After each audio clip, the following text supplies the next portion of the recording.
जहिड़ी तरह घणे कम कंदड़ माण्हू खे खुराक घणी खपे, अहिड़ी तरह घणी पैदावार ॾींदड़ जिन्सुनि खे बि खुराक घणी खपे।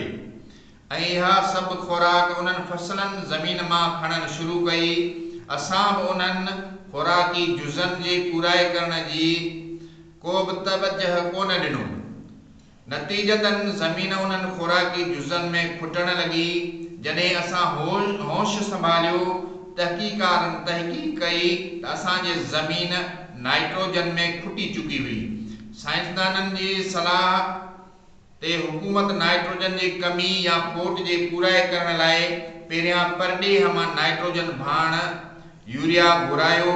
उन बद आहिस्ते आहिस्ते फास्फोरस ऐं पोइ पोटाश जी कमी वाक़ई थी वई।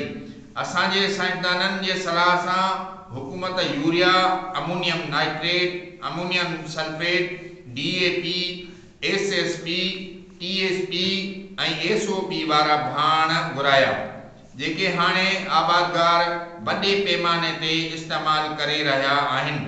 उन्हनि मिड़ेई भाणनि जे इस्तेमाल सां असीं नाइट्रोजन, फास्फोरस ऐं पोटाश वारनि मुख्य जुज़नि जी खोट पूरी करे रहिया आहियूं। बस ओके।